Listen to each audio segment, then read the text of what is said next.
Hello, and very welcome to Fredshetsarna, or the Peacemongers. A couple of days ago, me and my temporary co-host Hannes had an interview with a Lithuanian communist, Iskolat, on the Baltic countries. We wanted to talk about the Baltics today and since the fall of the Soviet Union. But we also wanted to take a look at Baltic history to situate the present. And it's very important since the history has falsely and selectively been used against its people. Hannes and me had prepared some questions and sent to Iskolat beforehand. At some points I wanted to move ahead, but Iskolat had more to give. He came a lot more prepared than we were, and we are very thankful for this. He gave a very good talk about a long period of time. The interview ended up in 3 hours, so we decided to chop it up in two parts. This first part will approximately cover the history from the late tsarist time and up to the late socialist period. The second part will continue with the fall, the counter-revolution of the Union, and up to today. In the show notes you can find references to Iskolat, Baltic organizations, as well as books that we talk about, mostly in the end of the second part. Again, a big thanks to Iskolat for coming on and giving us a thorough walkthrough of the Baltics. Without further ado, here's the first part of the interview. Hello everybody and welcome to the Peacemongers. My name is Erik, and with me as a co-host I have Hannes. Hello. Hi. Today's topic is gonna be the Baltics. To guide us through, we have our special guest, Iskolat. Hi. Hello, good evening. Thank you for having me on your podcast. It's our pleasure. Would you please just introduce yourself? So, to start, I have to explain the current political situation in the Baltics in relation to communist and revolutionary movements.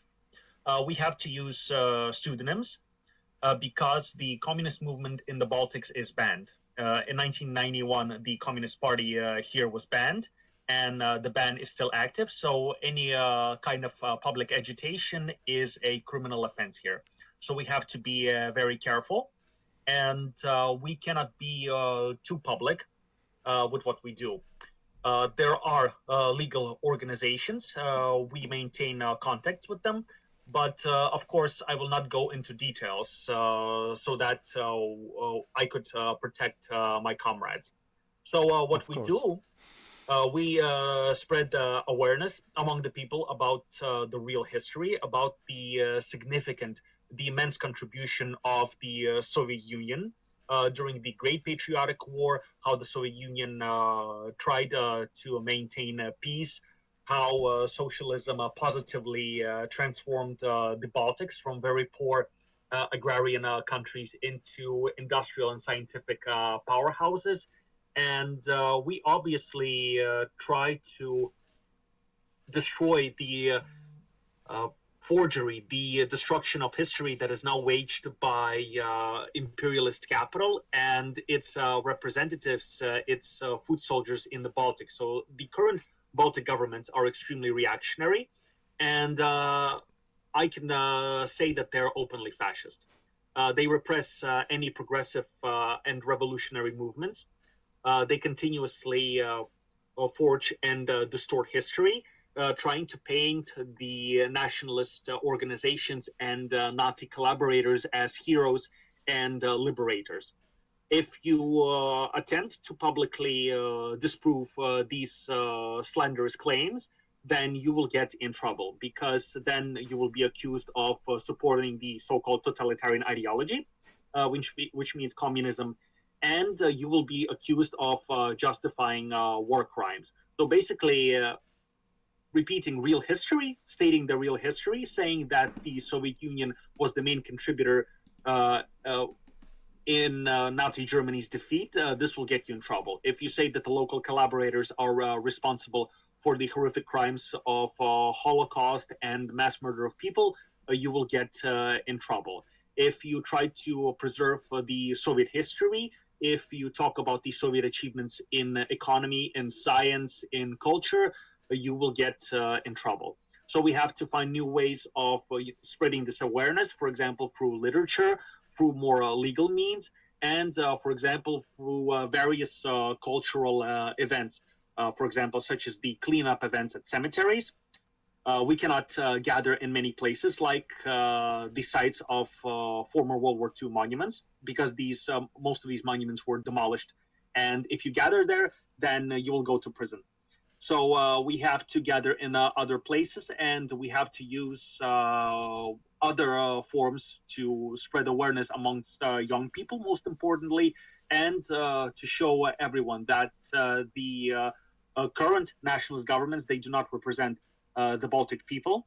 And the Baltic people have a very long and rich history of revolutionary tradition, of progressive tradition, and that NATO and the EU are the actual imperialists and invaders here.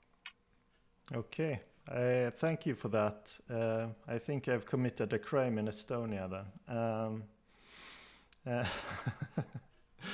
Anyway, I wanted to talk more about the current state of affairs in the Baltic states, but to situate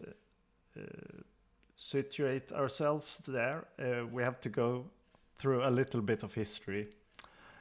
You were a guest on Actually Existing Socialism, a very good podcast, and Proles Prod, and went into great detail about the socialist history of Latvia and also the other Baltic states. So feel free to reference those episodes if you go into detail there on any topic you want. But to get us started, could you situate how the Baltic states become independent through, like, from late tsarist time to the revolution in Russia and independence? Of course. By the late 19th century, the Industrial Revolution was in full swing in the Russian Empire, and many areas like Moscow, St. Petersburg, the Baltics, Finland, and Poland became very industrialized because they were very close to seaports and also major trade routes and consumers, for example, in Germany and Western Europe. And because of that, the Baltic region especially, so this large stretch from St. Petersburg and the Baltic region as a whole, they became very industrialized. Lithuania a little bit less, but most of the Baltics were very developed and very industrialized. And because of that, a lot of people started coming to the major cities like Riga, Tallinn, Vilnius, to a lesser extent, St. Petersburg, Moscow, and the major industries developed. And Latvia, especially early, was known for its heavy industry and transit. So a lot of steel production, a lot of expensive finished goods like furniture, machinery, cars. For example, the Russo-Baltic factory was especially notorious, and it was known abroad fairly well. And also electronics industry. So all of these wires, industrial machinery, it was produced here. And because of that, the inequality increased rapidly, and a lot of cultures mixed together. So obviously you had the Latvians, the Russians, the Ukrainians, the Belarusians, the Germans, the Jews, the Latgalians. The Latgalians are the Baltic people who live in the very eastern most part of Latvia. So the nationalists consider them to be Latvians, that they do not have a separate language, but actually they're separate people. So there was a lot of cultures, a lot of different languages, And because of that, there was this really strong international spirit among the workers in these large Baltic cities, and the situation became very heated after the Russo-Japanese War began.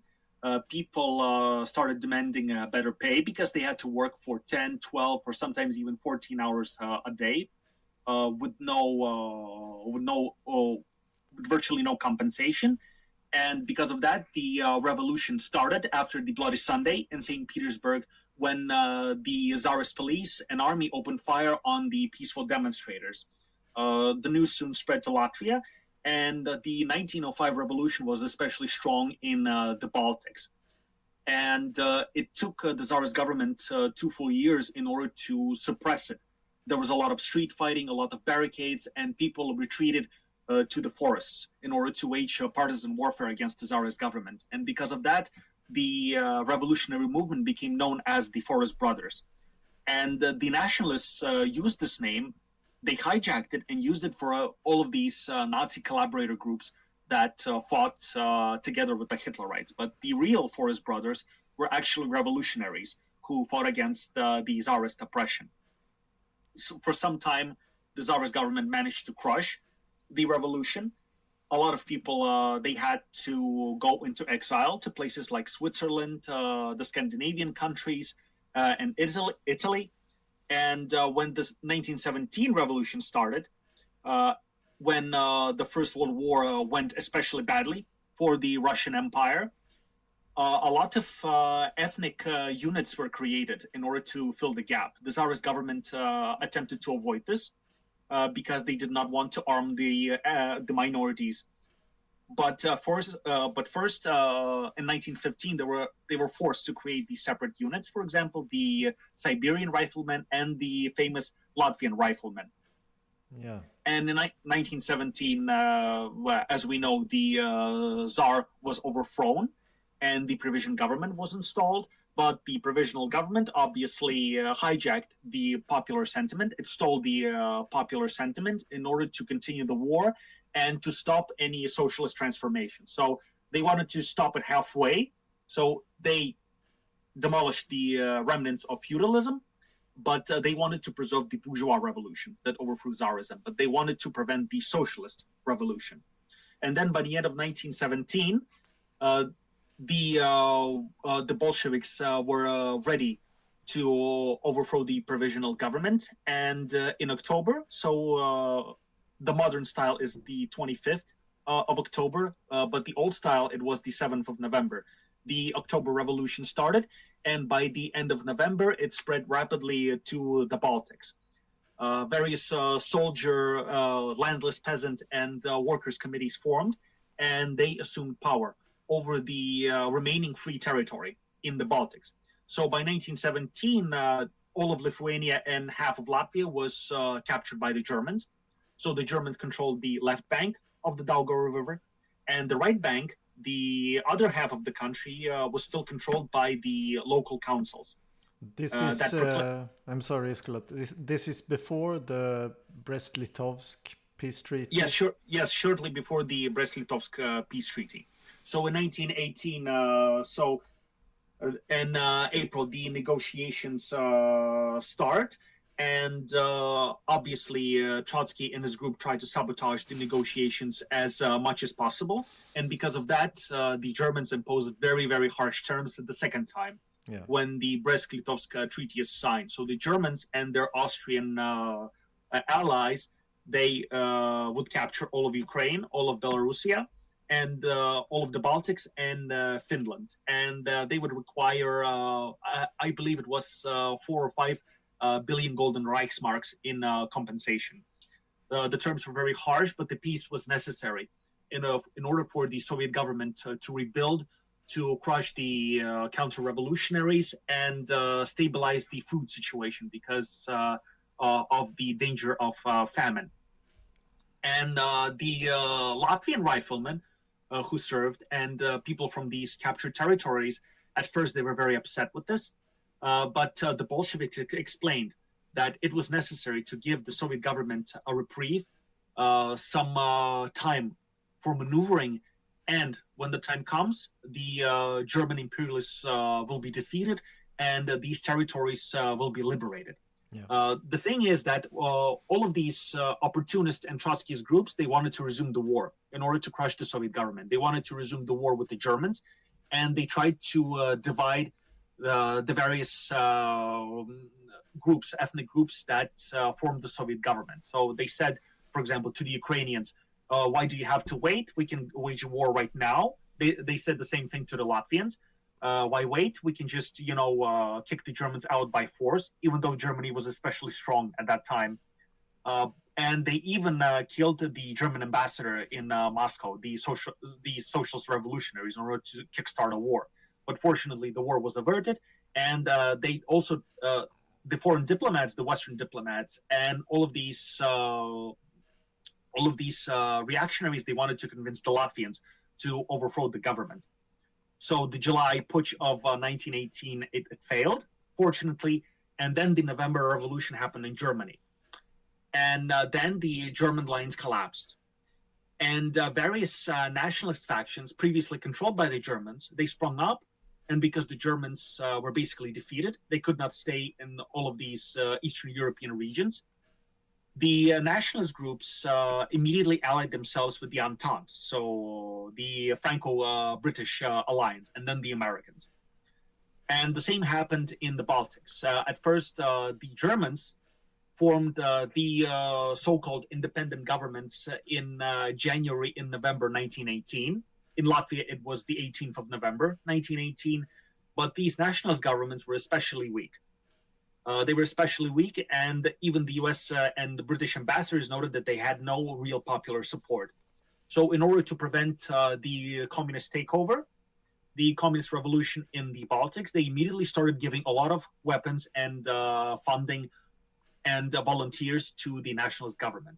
They used the German volunteers as proxies in order to supply the manpower, and then they started giving funds and weapons. For example, the Americans alone gave the Latvian nationalist government $4 million in 1918 and 1919 to support them. This was part of like the Western peace treaty between France and Germany to continue on the Eastern Front. Basically, the Germans could not stay there directly, but they simply reformed all of these Baltic occupation units into so-called voluntary iron divisions. So on paper, they were voluntary, and they acted as a peacekeeping force so that the Entente would not have to send their own troops. So it was the Germans. Yeah. At first, the Germans wanted to colonize the Baltics directly. They wanted to create the Grand Baltic Duchy because they viewed the territory as Ostland, as the eastern realm, as the eastern part of the empire, their eastern realm, and they believed that they should annex the Baltics directly. But in 1918, that failed. So instead, they resorted to proxies. They resorted to nationalist puppet governments.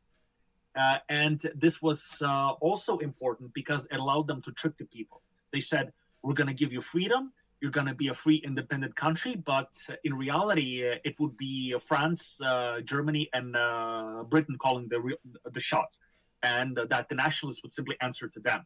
So basically, they just wanted to transform all of these Eastern European countries into the so-called sanitary cordon sanitaire, so that all of these nationalist governments would fight against the Soviet government. So it would be a buffer zone. And in January, on January 21st, 1919, the Soviet Latvian Socialist Republic was proclaimed in order to counter the nationalist strategy of using national attention. So the nationalists tried to gain more influence over the people by proclaiming the so-called independent republic. So the Latvian communists had to respond by creating their own government. So the Latvian Socialist Soviet Republic. And at first, the Soviet government was exceptionally successful.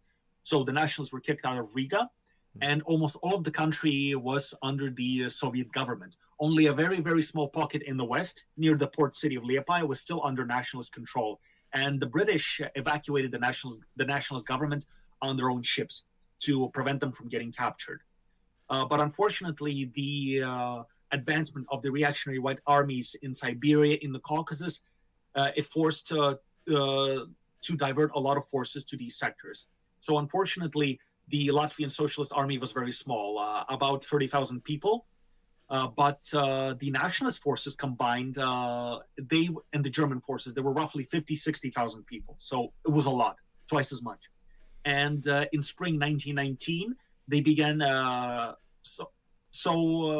spring 1919, they began their offensive. And most of the country was lost to the nationalists. And in May 1919, the nationalists captured Riga and it was the era of white terror. It was a very dangerous time, and just like in Finland, in the Baltics. So the Baltic region originally included Finland as well. So we should say the Baltics when we mean the free Baltic states and Finland. So everywhere, the nationalists and their proxies began white terror against the people, against the workers, against the communists, against the youth, and against any labor organizers. And in Riga alone, more than 8,000 people were killed. So even if you were suspected of simply supporting the progressive cause, you were immediately killed. And the nationalists and the Germans forbade people from picking up and burying the bodies, lest they will be killed as well. So the bodies had to stay there for several days. And in the rest of Latvia, the brutal white terror followed, mass killings, and the children were killed as well. So in total, about 15,000 people alone were killed in Latvia, several thousand in Estonia, and I think it was 30,000 in Finland. So everywhere, the white forces were advancing because the Soviet Russian government had to fight on many fronts simultaneously. They had to fight in Perm in Siberia. They had to fight in the Caucasus near Tsaritsyn, also now known as Stalingrad. They had to fight near Crimea. They had to fight almost everywhere. And because of that, they unfortunately had to withdraw from Latvia. They had to withdraw from the Baltics to save the revolution itself. Yeah. So the Russian Civil War was in full swing then, and calling it a civil war is sort of erroneous since it was very many armies invading. Were they also like active in the Baltics? yes, because the civil wars were raging everywhere. So there was the Russian Civil War coupled with the foreign intervention of 18 capitalist imperialist nations, and various subsets of smaller civil wars within this or that region of the Russian Empire. You had the civil war in Poland, where Pilsudski and the so-called socialist revolutionary traders won. You had the Baltics, you had the Caucasus, and you had Finland as well. So, for example, in the Caucasus, there was the civil war in Armenia and Georgia and Azerbaijan. So you had the feudal invasions in Central Asia when they tried to attack the Soviet Russia from the south. It was a very, very intense battle, and because of that, the Soviet government decided to withdraw from Latvia. By the end of 1919, the Soviet government controlled only Latgalia, the easternmost part of Latvia. So the Estonian labor commune was already crushed, and the same thing happened with the Litbel, the Lithuanian Belarusian Soviet Socialist Republic. And by 1920, the socialist Latvian government dissolved itself because they needed to conclude peace as soon as possible with all these new nationalist governments in order to defeat the white forces that were invading through Siberia.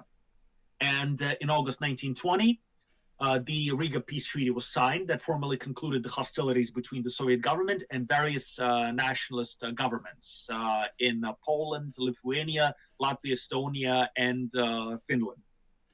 And the Communist Party was immediately banned in the Baltic states, the nominally independent Baltic states. And the communists either had to stay underground or they had to flee to Soviet Russia.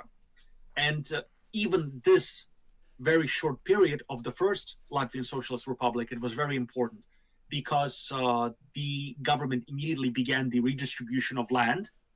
It immediately opened new universities, it created new schools, and it promoted the cultures of all people that inhabited Latvia. You had journals, books, and newspapers in Latvian, in Russian, in German, in Yiddish, in Latgalian, in Estonian, in Lithuanian, because there were so many different nationalities in Latvia.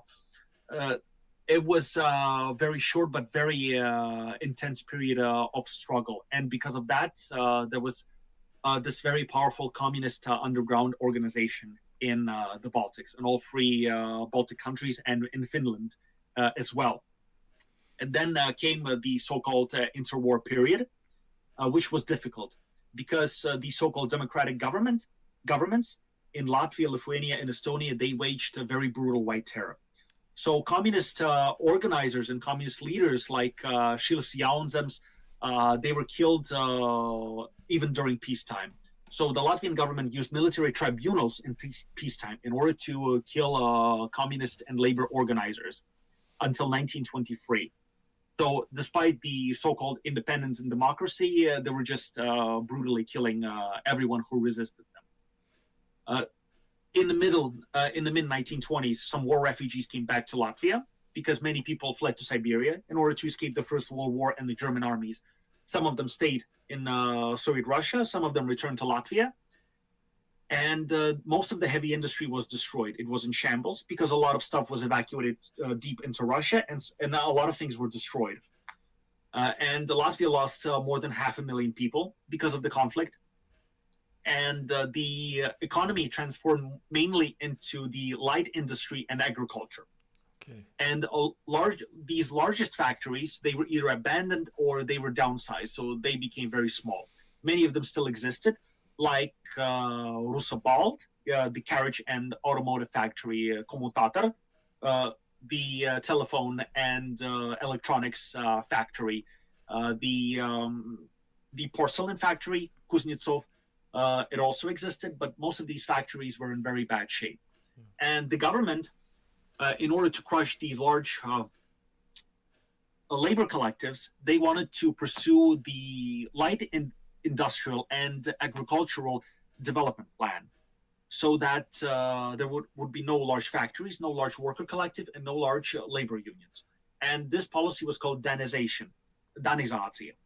And basically what they said is that we're going to do this agrarian reform, transfer some of the German baron land to the peasants, but not a lot. So the German barons would still maintain a lot of land. They would still be very rich and very influential.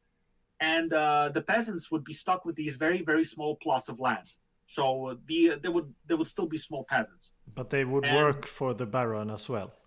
Essentially, even though they did not work directly for the barons, most of these wealthy landowners, they basically bought all of the agricultural produce and then sold it. And the peasants, they often had to buy fertilizers, they had to buy equipment from these barons and rich nationalist landowners and nationalist capitalists. And because of that, the peasantry in Latvia was especially poor. The industrialization and the mechanization was also really, really bad. They said they wanted to turn Latvia into second Denmark. So Denmark was already very industrialized.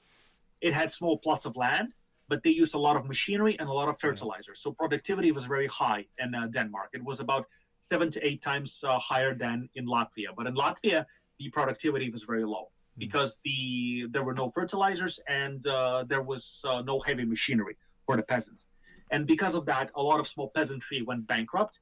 And all of these plots of land, they were sold at pennies at auctions. So that's how the agriculture was getting very, very monopolized in interwar Latvia. And then came the capitalist economic crisis of 1929, also known as the Great Depression, and it hit the Baltics especially hard because they were export-oriented and they sold low-value products. They sold timber, they sold agricultural produce like meat, bacon, butter, and grain. And they also sold light industry products like furniture, clothing, and demand for all of these products sharply decreased during the Great Depression. Yeah. And because of that, the labor strikes and the labor activity intensified. And the government responded with further crackdowns. So they banned May 1st demonstration. They banned Labor Day demonstrations. and the fascist organizations, they became especially popular because the capitalists wanted to maintain control. Uh, so basically, they funded the fascist parties and then the Nazi organizations like the Bergwohnkrus, the National Union, Nationala Abwehrniba, and they wanted to distract people from the struggle. They said, blame the minorities, blame the communists, blame the Jews, blame the Russians for all these economic troubles, and we need a firm hand. We need a good leader, like in Italy and in Germany. In Lithuania, the fascist coup already succeeded in 1926, and it installed Antanas Smetona as the fascist tyrant. But in Latvia and Estonia, the fascist coups happened in 1934. Yeah, Konstantin Right. Pets and Kalis Umanis, right? Yes, Kārlis Ulmanis and Konstantin Pats. But these people So held power before in one sense or another as well. yes, basically there were strongmen like Josef Pilsudski. They held various offices throughout 1920s and 1930s. So, for example, Ulmanis was prime minister for many years, at least 4 or 5 times. He was the Ministry of Foreign Affairs. So basically, he ran the whole thing from the shadows. But they wanted to run things directly in order to suppress the communist movement because it was getting way too powerful for them to control through bourgeois democratic institutions. So they banned all of the remaining political parties, even moderate liberal and social democratic parties. They immediately suspended the constitution. They declared the martial law. They immediately suspended all public activities. And the Nazi and fascist organizations, despite being formally banned, they could act openly. So they were used as provocateurs. They were used as spies, and then the Nazis used them as intelligence agents in order to spy on the Baltic states. Because Germany, the German nationalists wanted to take over the Baltics, not only because they viewed the Baltics as their own land, because they wanted to take it over, because the Baltics were conquered by the Crusaders in the 11th and 12th century, and the German nationalists viewed all of the Baltics and Prussia as their land that should be colonized, it should be settled by the Germans only, and that local culture should be destroyed and assimilated. So they already, by the 17th century, they already did this with the old Prussians. Yeah. So in Prussia, there was a tribe that was called the Prussians. They were the Baltic people. Yeah. And they were colonized and completely eradicated by the Crusaders. Their culture, their language was completely destroyed. Many were forced to flee to Poland and Lithuania, where they assimilated, and the rest were completely absorbed into the so-called German culture. Yeah. So they abandoned their traditions, they abandoned their language, and they died out. And essentially, they wanted to do the same in the Baltics. And the core Nazi ideologues, many of them were actually from the Baltics. They were Baltic German, like Alfred Rosenberg. He was born in Estonia, and he was one of the main architects of the Holocaust and Generalplan Ost, the plan of genocide and ethnic cleansing of the Eastern European countries. So the Nazi activity was also very intensifying in the Baltics, and the Baltics were very aggressive towards Soviet Russia. Because they acted as the buffer states for the West. They were very eager to act as, these foot soldiers for France, for Britain, for Germany, for the United States. And because of that, there was almost no trade with the Soviet Union. There was very limited trade, and the relations were very, very tense. For example, in the 1920s, Soviet diplomats were often attacked in the Baltics, and in Latvia, they were even killed in order to provoke tensions and steal important Soviet documents. So by the late 1930s, the economy a little bit, it somewhat recovered, but it was way lower than it was in the 1920s. The repressions were very harsh, and a lot of people in Latvia were put into the concentration camp built by the new fascist government. So labor union organizers, suspected communists, social democrats, they were put into this concentration camp. Did And it also have the same anti-Semitic tendency as the German fascists? yes, it was not formalized, but the Jewish population in the Baltics was often excluded from public life. The use of Yiddish and Slavic languages was severely restricted in all of these Baltic states, especially in Lithuania and Latvia, which had a very, very sizable Jewish minority. So in Latvia, it was 70,000 people, and in Lithuania, more than 300,000.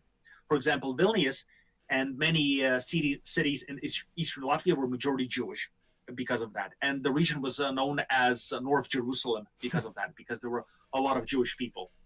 So all of these minorities were banned from learning their own languages in schools. Their languages were not protected, and in official settings, they could not use their languages as well.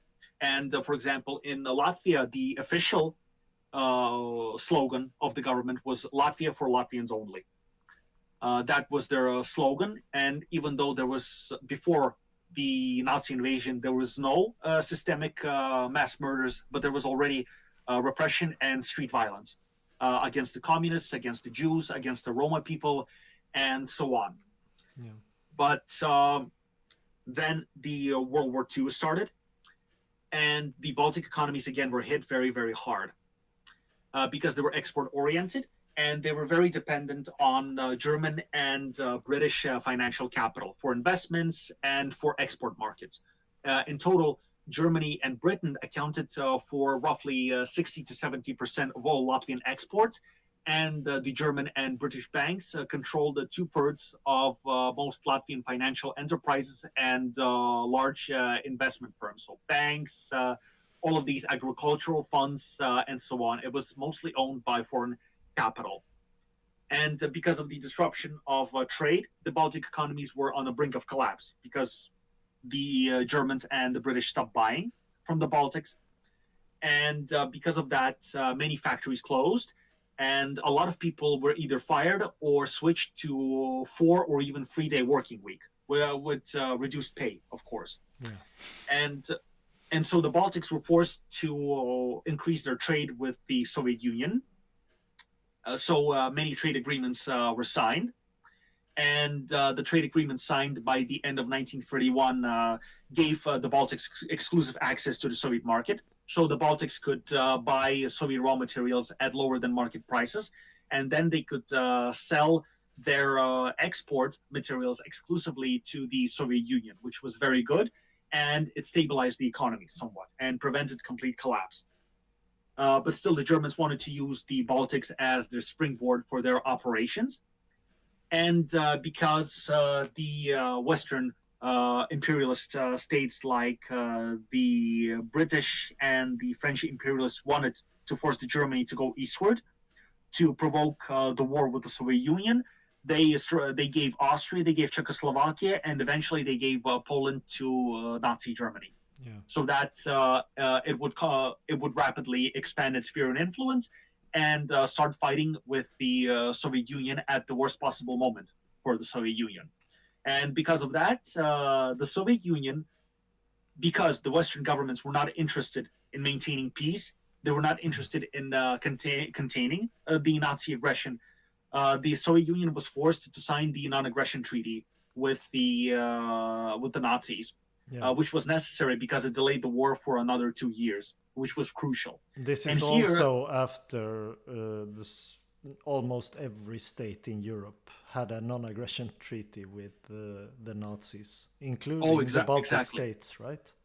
including the Baltic states, because they were famously pro-German, and because they wanted to maintain the German capital and the German military assistance for the upcoming war with the Soviet Union. They signed their own non-aggression treaties.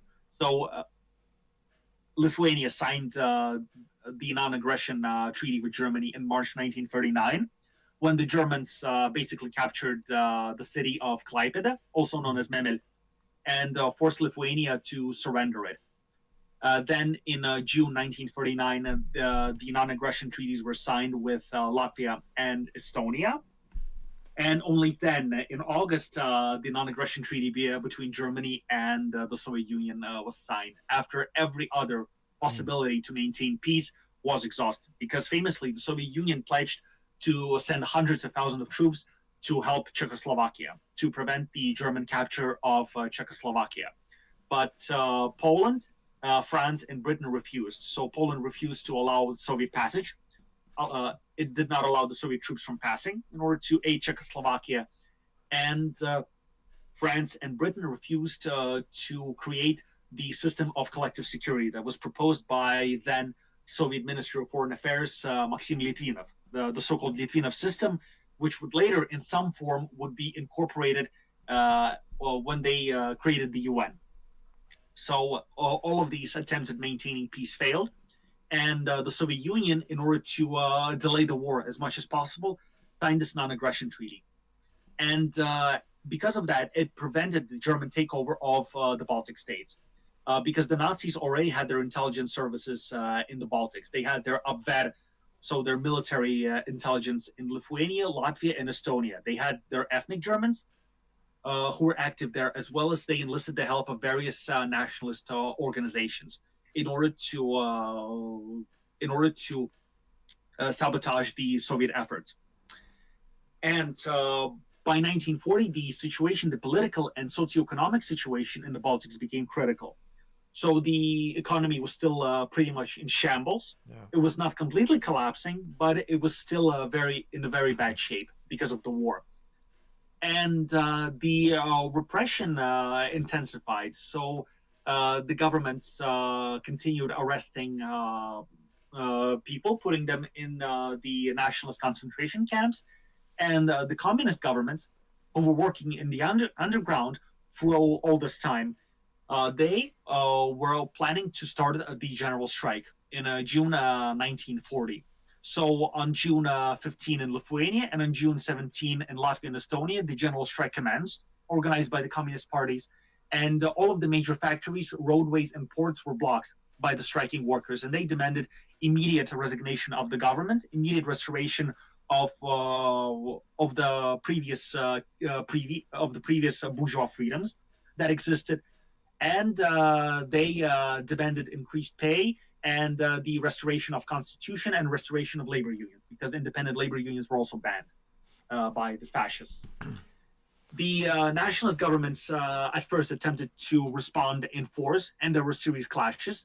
And they also wanted to use their fascist paramilitaries to crush the people's uprising.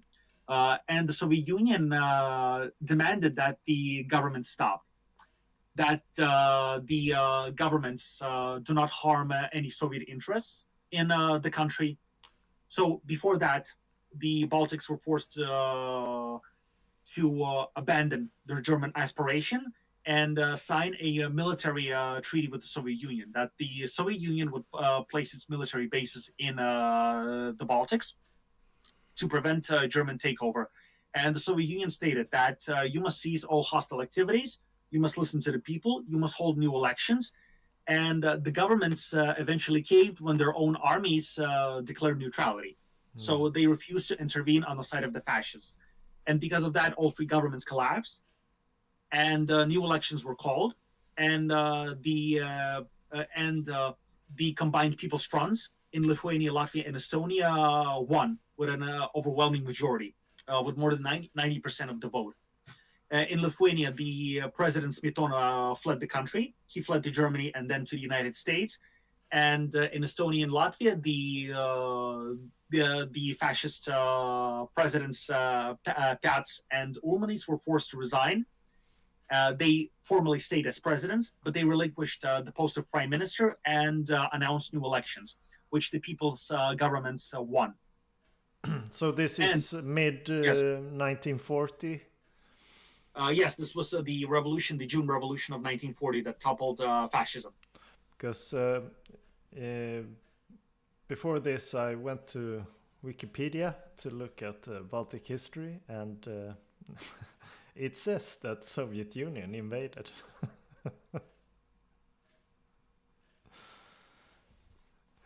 But that it was a Soviet takeover. they want to use these very scary words in order to describe the revolution. Yeah. But yes, you could describe it as a takeover because the workers took back what was taken from Yeah. them by the imperialists, by the nationalists, by the capitalist governments. Because they The article on Wikipedia is very one-sided, and everything that is a problem is external forces mainly. It's a Russian plot all the time. Oh yes, you can hear this a lot, and there are very good modern documentaries about the events of 1940, and for example, the documentary about Latvia, which is called Vēstures liecība, History's Testimony. Uh, the people who participated in the revolution, Yeah. when that documentary was filmed, these people were already very old in their 80s and 90s, and they said there were no Soviet spies, there were no Soviet soldiers, and because the country was in many cities was almost exclusively Latvian, there were no Russians. There were no Russians, only Latvian people who rose up against their own government. And all of these stupid theories that the Russians infiltrated the protests, that the Russian spies were there, or something like that, it is completely debunked by witness testimony and by the official documents, official records, and the photographs that happened. Yeah. Because we posted a lot of photographs and a lot of historical articles about that on Twitter, on Facebook, on Reddit, and it clearly shows that the people genuinely rose up against the fascist government, against the fascist injustices, and that it was a genuine revolution, despite what the nationalists might claim. The thing is that they want to erase the role of the people. They want to erase the class struggle, the fierce class struggle that existed throughout these 30, 40 years in the Baltics. And they simply want to play it off as, a big bad country invaded a small innocent country. The typical liberal dogma that is used to justify fascism and reaction when talking about the Soviet Union. Yeah. What happened to these new worker-led Baltic states? So in July 1940, the elections were held to these new parliaments, and the new government, new progressive revolutionary governments were formed. The Nazi and fascist organizations were banned, but otherwise the constitution was restored, and the bourgeois democratic freedoms were also restored. People were freed from the concentration camps. So in Latvia alone, that was roughly 1,000 people that were freed from the concentration camps that spent years in there. Various anti-fascists and, for example, volunteers who went to Spain in order to fight against the Francoists, against the Spanish fascists. Yeah. And then the fascist presidents in Latvia and Estonia were forced to resign, and new presidents were elected. And at the same time, Germany was already invading France and the Benelux countries. And it was obvious that Germany would try to invade the Baltic countries as well. So it was necessary to continue the revolution, to completely destroy imperialist interference, imperialist influence, and actually become part of the Soviet Union. And by August the 5th, all three Baltic countries were transformed into the Soviet Socialist Republic. So the constitution was replaced with the Soviet constitution, and the parliaments, the bourgeois parliaments, were replaced with the Supreme Soviet. The property was transferred back to the people, and the land was transferred from the rich landowners and the German barons to the people. So there were land cooperatives, so there were farming cooperatives, and the collectivization started in order to destroy the remaining petty bourgeois and large agrarian influence. Because all of these petty bourgeois and large farm holders were the base support of the fascist government. And on August 3rd, August 5th, and August 7th, the Baltic Soviet Socialist Republics were formally admitted into the Soviet Union. And the period between 1940 and 1941 was a period of very rapid transformation because, unlike the rest of the Soviet Union, the Baltic countries had a lot of catching up to do. The socialist revolution was crushed, and the Baltic countries spent 20 years under the capitalist system. So a lot of transformation was very quick. Sometimes it was not completely correct. Sometimes mistakes were made. Sometimes the capitalist sabotage took place. But the industrial input increased. For example, in 1941, the industrial output in Latvia increased by 25% compared to 1940. Wages rose by roughly 100%, and the Baltic socialist states gained access to very cheap Soviet raw materials and to the very huge Soviet market. So just like it was before the World War One, because the Baltics have very little resources of their own. They have virtually no oil. They have no coal deposits, no steel deposits, but there was a lot of heavy industry that created finished products like steel products, heavy machinery, complicated machinery. And once again, the Baltics had access to cheap raw materials in order to raise the productive forces and to raise the living standards of the people. Okay. Um, but then the Germans invade, and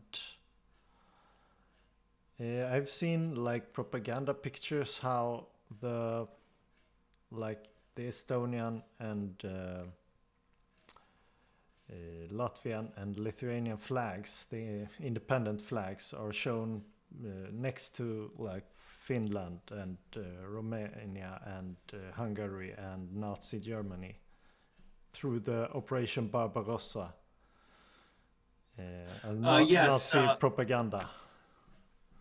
yes. Again, the propaganda relied on the reactionary class elements, the leftover remnants of the bourgeoisie, of petty bourgeoisie that supported the Nazi invasion, because they believed that the German overlords would give back the private property, and this is the main issue that the nationalist ideologues and nationalist liars tried to avoid. They tried to avoid the class relations, and they just tried to use this double occupation theory that, first the big bad Soviet Union came, then the big bad Germans came, but we kind of worked with the Germans because maybe the so-called independent republic could be restored, but then the big bad Soviets came back again. So they omit the class aspect from this equation, Yeah. and the equation is the following: the local nationalists, the local capitalists, they really, really hoped that the Germans would give back the private property, the factories that they once had, the farmland that they once had, the influence that they once had. So even though they would serve Germans, at the very least, they would get some of the property. They would be respected, they would be rich, they would remain capitalists, they would remain large landowners. And you should also remember that the partisan movement, the workers' resistance movement in the Baltics was strong as well. A lot of people had to evacuate. They had to flee to Russia in order to escape the invading Nazis. Some people stayed underground, and there was actually quite a lot of partisan activity in Latvia, especially in the east, right next to Russia and Belarus. And there were many partisan detachments that formed during over the course of the Nazi invasion in June and July 1941. For example, the big three partisan commanders, they immediately created their partisan groups and they fought against the Nazis. So it was Billy Samsons, Iman Sudmalis, and Otomars Oshkans, who had their partisan brigades, full-fledged brigades that were fighting against the Nazis. But there were also underground movements in the city. They sabotaged the Nazi war effort. They sabotaged the Nazi factories. They spread labor consciousness, the communist consciousness among the people. They spread leaflets. They typed proclamations to fight against the invaders, and they spread the truth about the Holocaust. They documented all of these horrific crimes, and they sent them to the rest of the Soviet Union so that people would know. For example, Arvids Rentnieks was the leader of the Riga underground partisan movement. A lot of brave Latvian comrades were captured and killed in 1942, 1943. Many of them survived. They either were fighting near Moscow. A lot of evacuated Latvians formed their own brigades and divisions. A lot of people worked at the factories in order to support the war effort, and a lot of Jewish people from Lithuania and Latvia who evacuated. They heard about the horrors, and they immediately joined the Baltic brigades and divisions in order to fight the Nazis. And the first Latvian division fought in late 1941, 42 near Moscow. They were defending Moscow near the town of Staraya Russa, and that feat is well documented. And there's a large military cemetery in Staraya Russa that commemorates the Latvians. It's still there. No one's demolishing it in Russia, and it is the very opposite. A lot of people bring flowers, they bring candles, and they hold a lot of memorial events at the Staraya Russa cemetery in order to honor the Latvian heroes that fought against the Nazis there.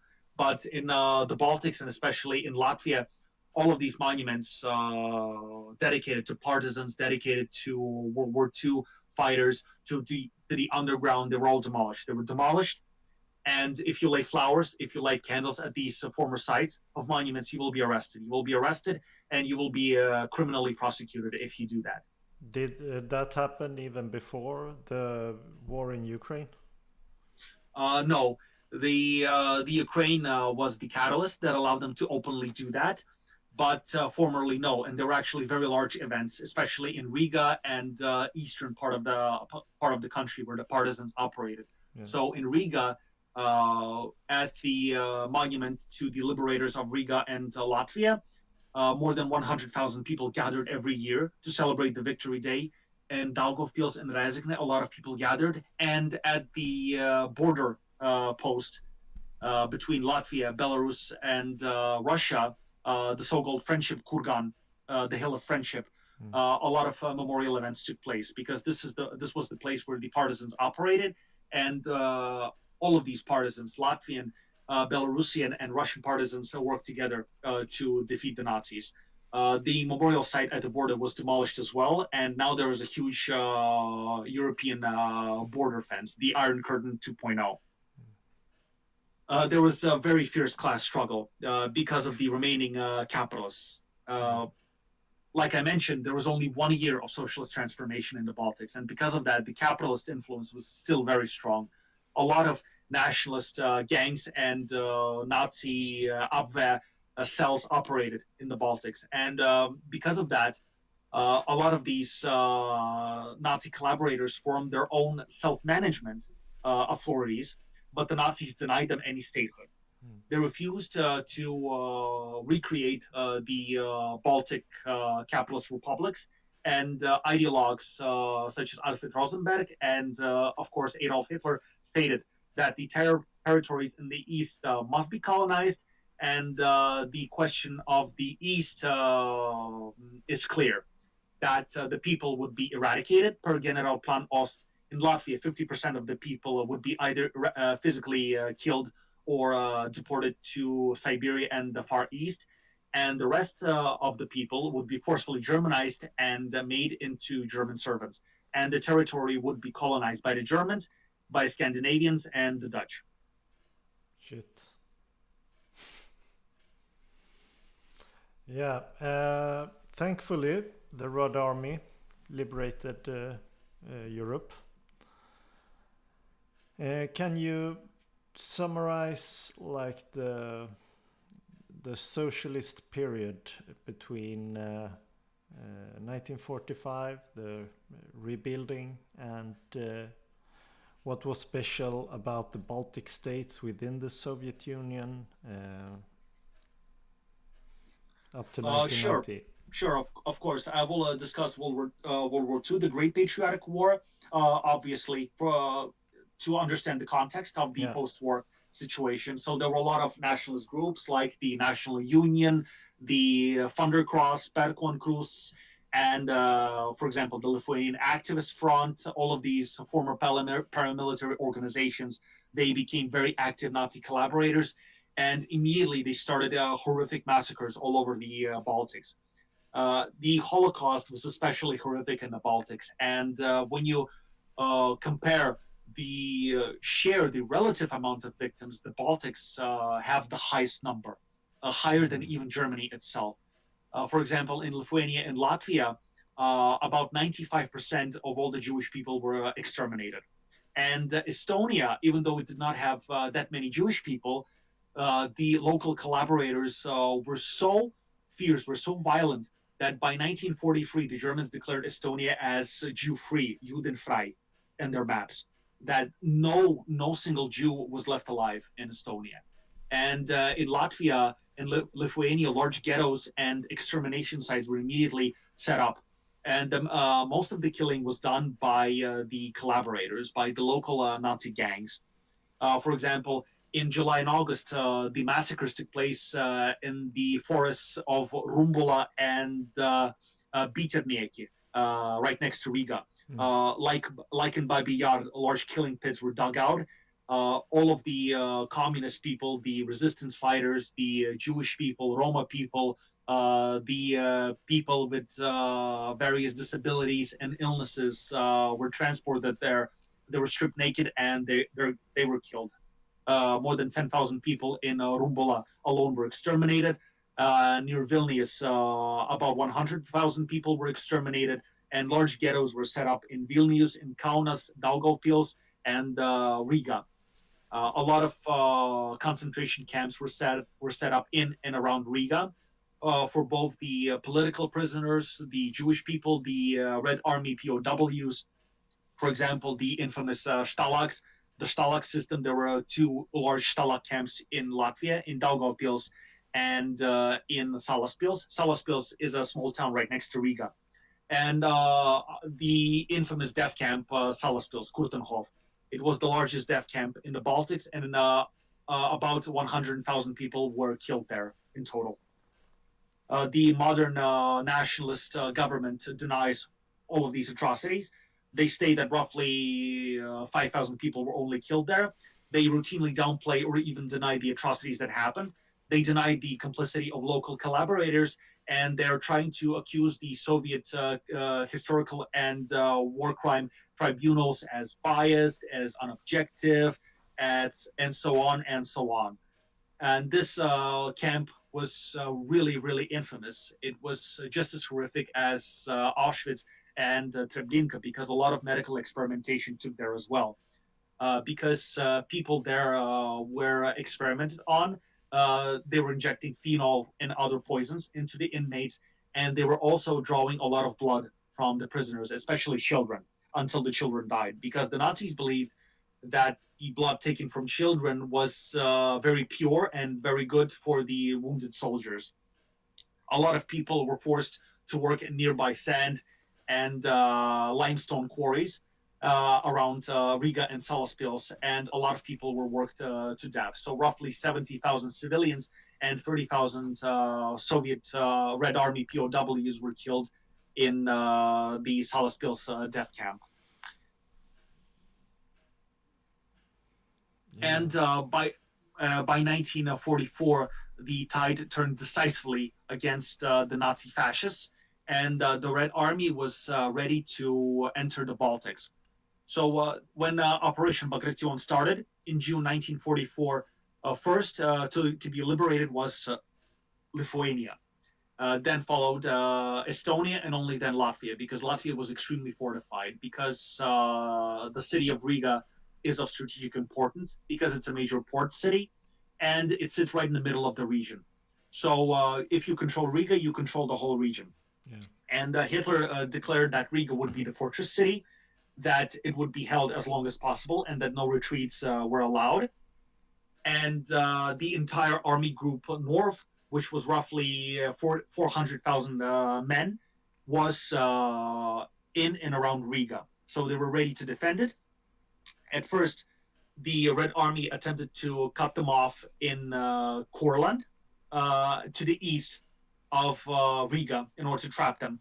But the Nazis responded with a counterattack and pushed the Red Army back. And then the Red Army cut off the Army Group North through Lithuania. They reached the Lithuanian coast, and the Army Group North was trapped in Riga and the Courland salient. And Riga was the last Soviet capital to be liberated. It was liberated on October 13th, 1934. So Vilnius was liberated in July. Tallinn was liberated in September, and Riga was liberated in October. Fortunately, the Red Army managed to capture enemy positions around the city relatively quickly, and this gave no time for the Nazis to prepare. And because of that, the city was spared. Because the Nazis wanted to rig the city to blow and destroy everything they could, to destroy the old town, destroy all of the bridges, destroy all of the housing. But most of these explosives were found and diffused. And then the rest of the Army Group North retreated to the Courland salient. And unfortunately, this group was not completely destroyed by the Red Army. It was still very, very large. They still had connection to the sea, and they could still bring supplies. And because of that, the Courland salient was one of the last Nazi holdouts, and it surrendered only on May 15th, 1945. Almost 1 week after the official Nazi surrender. Yeah. And unfortunately, this was one of the mistakes of the Soviet command, that far too few forces were allocated to the north. And because of that, for example, the fascist Finland government managed to basically survive unscathed. And because of that, the fighting was very long in the Baltics. The Army Group North was not completely destroyed, and the Red Army had to commit a lot of forces to hold the salient. And because of that, a lot of weaponry, a lot of weapons caches, a lot of various Nazi spy groups and sabotage groups were formed. So the Nazis, when they realized that they could not hold the territory in the Baltics for much longer, they created secret weapons caches, and they created a lot of spy groups from the local nationalists in order to act as saboteurs after the Nazis left the region. And this is one of the reasons why the fascist collaboration movement was so powerful in the Baltics, why there were so many dead people, so many people killed during the Holocaust, and why after the Great Patriotic War, all of these fascist underground cells were still active. Yeah, and a lot of fascist elements reemerged later on. Yes, because the class structure was still in the favor of the nationalists, because they used a lot of local churches. They used local farmers, for example, who had petty bourgeois ideology. They used former landowners, former capitalists. They had a very, very united class structure, and they used that in order to stay hidden, in order to gain valuable information on the potential targets. For example, local government buildings, for example, the collective farms that could be raided and destroyed, the local factories that could be sabotaged or attacked. And for example, they attacked local schools. They also massacred entire families that supported the socialist government. Even children were not spared. And in total, in Lithuania, around 15,000 people were killed by the collaborators and all of these fascist underground units. In Latvia, it was about 4,000 people and less than 1,000 people in Estonia. But it was very bloody nonetheless. There was basically an all-out warfare in many places. And for example, in Riga, there were shootouts until 1949. Oh. So that's how serious this was. And of course, when the Germans, the Nazis were defeated, the Western imperialist governments immediately stepped up and started supporting the Baltic nationalist movements. So by 1944, it was increasingly obvious that the Nazis would lose. So the Baltic nationalist groups immediately switched allegiance to the West in order to gain funding, in order to gain weapons, and gain intelligence, in order to give intelligence on the Soviet Union to the West. So when like the stay behind troops common throughout the Eastern Europe. Yes, basically sleeper agents that would be used in a potential future war against the USSR in order to separate the Baltics from the Soviet Russia once again, in order to restore capitalist rule and basically again act as the sleeper agents, just like Nazi Germany used them in 1941. Yeah. So if you have any questions or maybe any additional information, for example, about Finland, maybe about Scandinavia, would be great. Yeah. Do you have anything, Hannes? Yeah, well, thank you very much. I've heard your previous appearances, so I've heard much of this before from you. But I was thinking when I heard it from the beginning, but also now, how similar many of these things are. Because I'm Finnish, as you may know, and many of the elements in your story also happen in Finland, such as you know, the Civil War, which was kind of concurrent the Finnish Revolution with the Baltic ones, which was crushed by Brest-Litovsk and by the Germans coming in. We obviously had like the different situation of independence coming first. There was never really a plan of, even during the revolution, of actually joining the Soviet Union, or of becoming a SSR, though who knows if that might have come later. Then obviously we were on the Nazi side, and just as in the Baltics, there were several different stay-behind networks in Finland until the 1950s, some of them. And in many cases, these didn't even know about each other's existence. So there was one by the Finnish army, which is the most famous, about the asekätkentäjuttu, the legal case which was against Finnish army officers who made weapons caches. But you also had these out-and-out Nazi movements, and the Sonderkommando Nord, which was set up by the Abwehr during the war and remained for quite a while afterwards, with Swedish help as well. Oh yeah, yes, and in the same fashion, the Finnish nationalists, the Finnish reactionaries, they also claim that that Finland was forced to do it. We were not really allies, or if something happened, it was all the Germans' fault. Yeah, Even though that's the all of these, driftwood theory. yes, the so-called double genocide, the double occupation theory, it's all very similar. It's the same imperialist fascist playbook. And the Baltic nationalist complicity is also very well documented. And a lot of these war criminals, they escaped to Sweden, they escaped to West Germany, they escaped to the Americas and Australia in order to escape justice. And just like with the Finnish complicity in the Holocaust, especially in the criminal siege of Leningrad, and the concentration camps in Karelia, for example, in places like Petrozavodsk or this city in Karelia. I don't remember the name. Like Right now. Sortavala? Yeah, Or yeah. And Viborg, Viipuri? Viborg, yes. And in that city, there were concentration camps, and that the mass killings and starvation took place. And in the same fashion, the Baltic nationalists deny that they killed any people, and if any people were killed, it was all the Germans. And because the Nazis are now dead, Hitler is dead, and no one could be blamed. Yeah.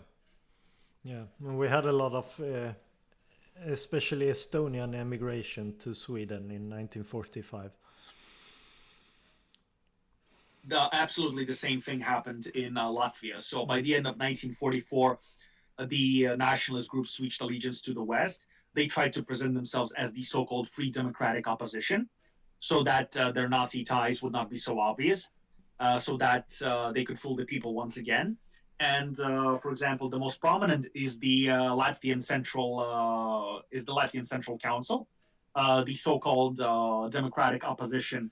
And most of the Latvian Central Council fled to Sweden in 1944 during the so-called boat lifts that happened with the Nazis' approval and Nazi support, because they know if they could support the Nazis, support their escape so they could network in Sweden. They could come back later. And this Latvian Central Council was in 1945 and 1946 was transformed into the Latvian National Fund of Liberation in Scandinavia, and they had several fractures. Some of them were more Nazi-leaning, some of them less. For example, the outright fascist and Nazi groups, they stayed in West Germany, but the more moderate group, the more moderate nationalists, they stayed in Sweden, and they had several ringleaders, such as Feldmanis, Kempelis, Kruks, Blodnieks, and Kalnij. They openly advocated for the secession of the Baltics and, of course, Latvia from the USSR. They received very generous funding from MI6, from the CIA, and Sweden, and they launched several raids into the Latvian coastline in 45 and 46, the so-called Forest Cat raids. So they formed an armed group called Forest Cats in order to swim across the Baltic Sea to land in on the Latvian coast and reestablish the various nationalist armed groups and collect intelligence. And they used shortwave receivers and transmitters in order to send and receive information to their leaders in Sweden and Stockholm, because Sweden is actually very, very close to Latvia. This continued for some time, but by 1949, most of these groups were defeated because the Soviet Union, the Soviet government switched tactics, and they used a lot of double agents and a lot of informants in order to destroy the groups, the biggest groups. And because the class structure was so favorable to the nationalist groups, the Soviet government intensified collectivization in order to disrupt their networks and contacts. And the most prominent supporters of the nationalists, they were imprisoned and they were sent to places like the Far East and Siberia. Of course, the nationalist government will claim that it was all part of the overarching Soviet genocide that they like to claim. But if you simply open the number of people killed, the list of atrocities committed by these groups, and who exactly was arrested for which crimes, such as murder, such as armed robberies, even children and even infants were killed. And when you actually read all of these archives, you will understand that the Soviet response was actually very, very, very mild compared to what the nationalists portray. And especially when you compare it to what the nationalists themselves did when the Nazis invaded. And because of the current nationalist censorship, you can openly discuss any of this. You can't even basically research it, because as soon as you start publishing actual research, the actual statistics, the actual crimes committed by the nationalists, you will be accused of justifying Soviet war crimes, justifying Soviet genocide, and you will get in all kinds of trouble. You will be fired from your work. You will be subjected to criminal prosecution, and very likely you will be put into prison. Even if you question the nationalist narrative even one tiny bit. Jeez. Yeah, maybe that's a good place to get into more modern times, because in Finland, you can still talk about things that go against, like this nationalist story which we have. Obviously, the Winter War is very central still today in the Finnish identity. It's what usually people say to me in Sweden when I tell them that I'm Finnish. Is the first thing is the Winter War, Simo Häyhä, Lauri Törni, these kinds of stories. But recently they've started trying to ban the hammer and sickle in Finland. So I fear that we may be going in a bit of a similar direction. And as you may know, after the Second World War, the Finnish Communist Party was quite dominant through the Popular Front. So we've gone in a weird direction the last 2 years, and especially after Ukraine.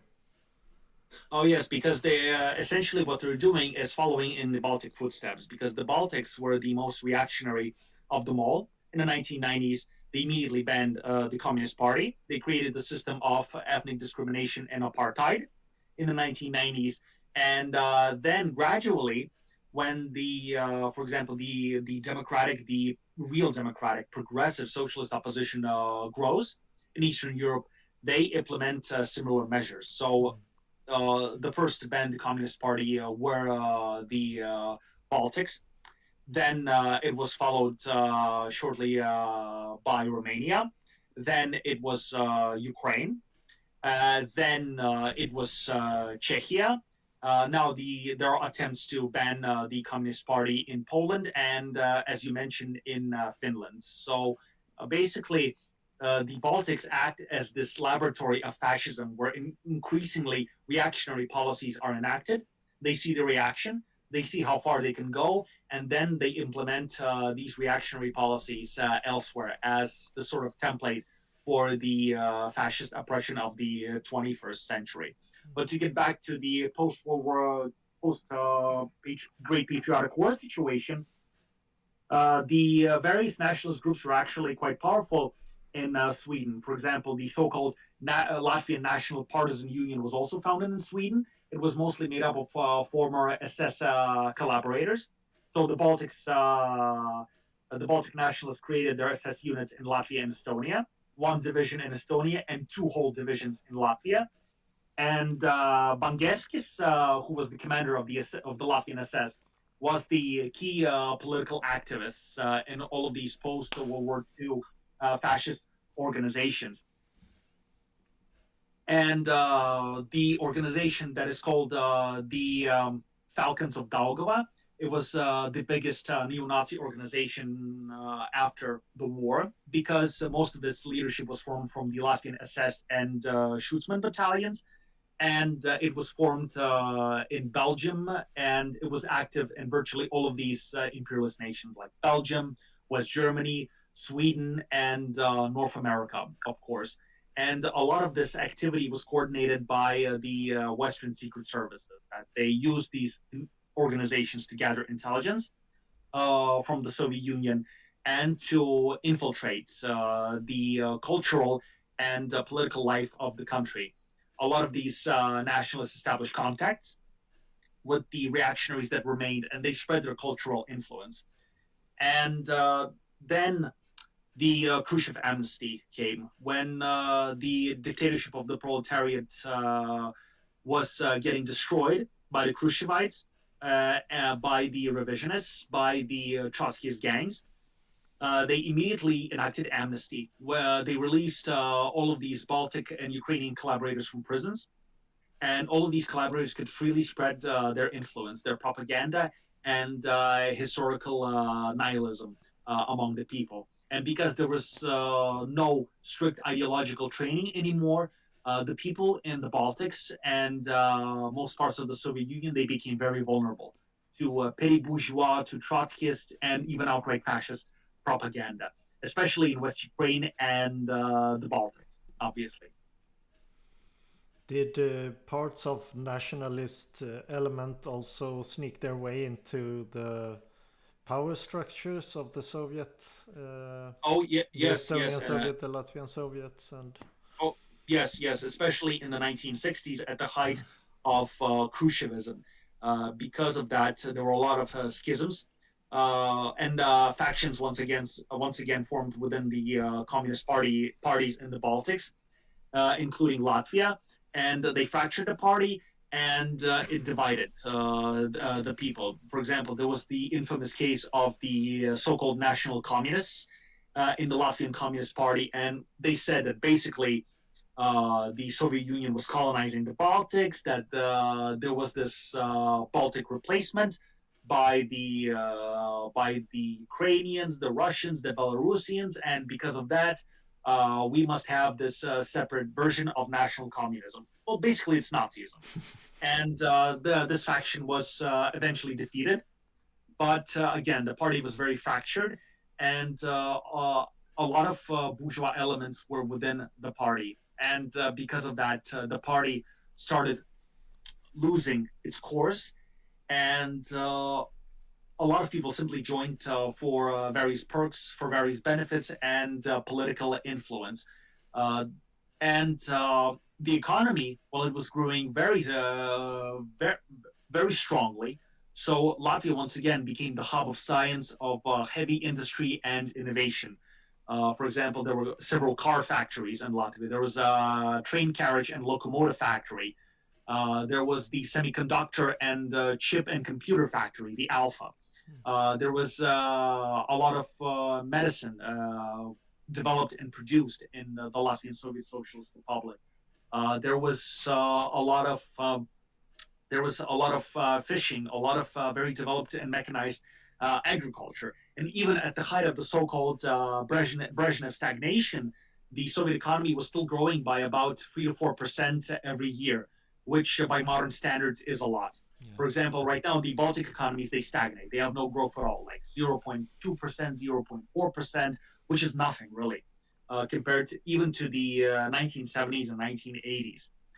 But the lack of the anti-capital struggle, the lack of fighting against all of these bourgeois tendencies, against the bourgeois influences from within and abroad, it very eroded the party and made it very vulnerable to capitalist takeover, which happened in the late 1980s when various Trotskyist groups, first they were basically clandestine, they were underground, but eventually they allied with the nationalists and created open groups. For example, in Lithuania, it was the Perestroika Initiative, the Perestroika Support Initiative, which transformed into the Nationalist Party Sąjūdis. In Latvia, it was the so-called Latvian National. No, it was the Latvian Popular Front. So they hijacked the name Popular Front because it was very known. It was very popular because of the Spanish Popular Front, the French Popular Front, the Popular Front of anti-Nazi resistance, and they used this name in order to attract people, the working class, and basically fool them into supporting their own suicide, their own death. And the same thing in Estonia with the so-called Estonian Popular Front. And first, they advocated for the rejection of Stalinist crimes, for the return to the Leninist norms of party structure and democracy.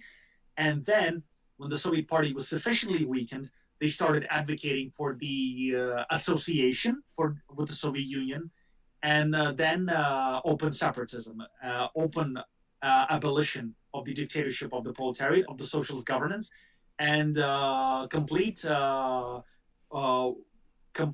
reintroduction of capitalism by the late 1980s. Yeah, mostly what we hear about it is like it's a popular uprising and they rejected it with the singing revolution. Tell us more about the context for that. Is that part of what you just said?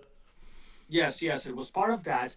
And the so-called singing revolution, it was a counter-revolutionary restoration of capitalism. Basically, they used various forms of deception. So they used both fascist and liberal phrase mongering in order to convince the people that we were actually fighting for freedom, for democracy.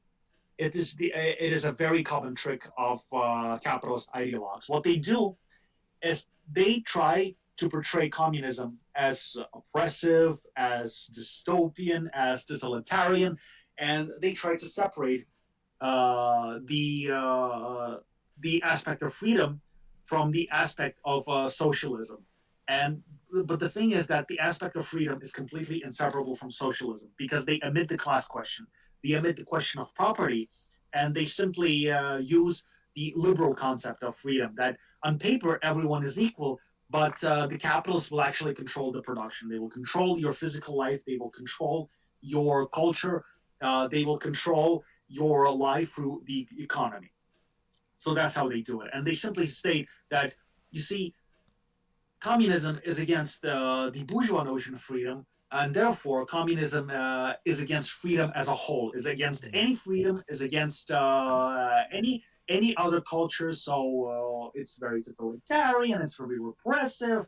So basically, uh, the poor capitalists should not be oppressed. So that was their idea. So basically, it was this mix of reactionary ideas condensed into one. So all of these reactionary ideologies, like anarchism, fascism, Trotskyism, they're combined and used whenever necessary. So, for example, um, if, for example, the communists promote the friendship between peoples, they promote understanding and peace between different countries and different people.